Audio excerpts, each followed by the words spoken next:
Isang mapagpalang umaga muli mga kagot. Dito na naman tayo sa ating morning prayer. Basa po muna tayo ng salita ng Diyos mga kagot. Ito sa Kawikaan 11:24. Ito pong binigay ng Lord na verse niya, no? Pagbukas ko ng Bible, ang sabi niya rito, ang taong mapagbigay ay lalong yumayaman, ngunit naghihirap ang tikom na mga kamay. No, para po ito sa mga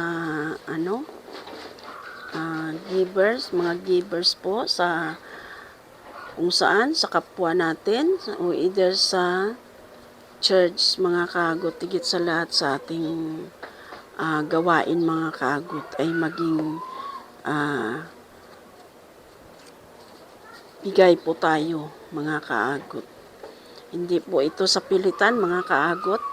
Kung ikaw ay magbigay ayon lang sa iyong puso at masaya ang pagbibigay na nagagalak ang puso mo sa maliit man na halaga o bagay maitulong mo sa ating gawain o either sa iyong kapwa mga kaagot. Kaya ipag-pray natin mga kaagot ang mga may puso talaga na matulungin dahil ang sabi niya rito, ang taong mapagbigay ay lalong yumayaman. Ngunit naghihirap ang tikom na mga kamay. Sa ating mga Pilipino kasi likas na talaga yung mapagbigay sa ating kapwa eh. So, yun ang sinasabi na pag ikaw ay magtanim, ay mayroon kang aanihin. Hindi lamang sa pagbibigay na mayroon kang aanihin sa lahat ng bagay na pinaghirapan mo na mabuti ay tsak mayroon kang aanihin mga kaagot. Lalo na kung ikaw ay tumulong o magbigay ng makaya mo sa banal na gawain mga kaagot. Kaya ipag-pray natin ang mga may mga gininto ang puso na willing tumulong sa kapwa at sa ating mga gawain mga kaagot. Giver po sila mga kaagot, Jesus. Banal at dakilang Diyos amang makapangyarihan sa lahat. Lubos kami napapasalamat sa umagang ito, Panginoon. Sa napakagandang panahon na ipinagkaloob mo, Lord God, sa umagang ito, Panginoon. Salamat o Diyos sa mga biyaya mo na ipinagkaloob mo sa amin sa araw na ito. Dalangin ko, Panginoon, sa umagang ito, sa oras na ito, ang mga taong mayroong mga gininto ang puso na willing sila, Panginoon, magbigay o tumulong sa kanilang kapwa, Panginoon. Higit sa lahat, Lord, sa banal mong gawain, Panginoon, Lord Jesus. Dalahin ko, Ama, patuloy niyo silang i-bless, pagpalain, Panginoon. Ay, Panginoon, Lord Jesus. At patuloy sila, Lord, magbigay ng tulong sa mga nangangailangan, Panginoon. Ano man, Lord God, ang kanilang naitulong sa kanilang kapwa, magigit sa lahat sa iyong gawain, Panginoon.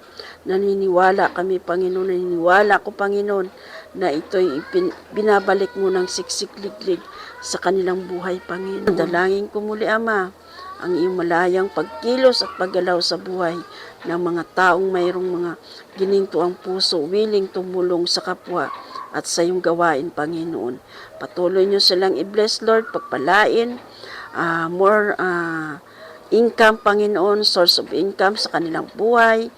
I-bless mo, Lord God, at patuloy mong pagpalain ang kanilang buhay, ang kalusugan, kalakasan, na ipagkaloob mo sa kanila, Panginoon, Lord Jesus. Dahil ikaw lamang, Panginoon, ang siyang makapagbigay nito sa buhay ng mga taong matulungin, Lord Jesus. Sabi mo sa iyong mga salita, ang taong matulungin ay tsak na pagyayamanin mo, Panginoon. Ngunit, maghihirap ang mga tikom na kamay, Panginoon.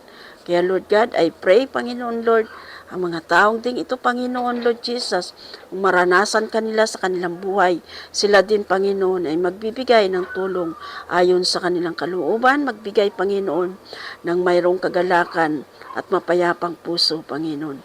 Muli, Ama, patuloy mong i-bless at pagpalain ang may mga gininto ang puso na tumulong, willing tumulong sa iyong gawain, higit sa lahat sa kanilang kapwa, Panginoon.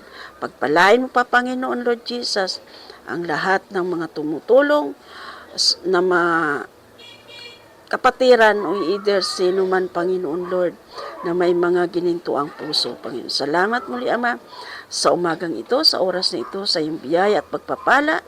Patuloy mong i-bless ang bawat isa sa amin, maging ang mga kapatiran, Lord, na nagbibigay o tumulong sa iyong mga banal na gawain. I-bless mo rin, Panginoon, ang bawat buhay ng mga leaders sa bawat ministry, Panginoon.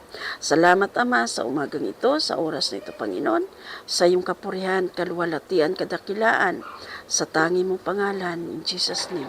Amen, amen.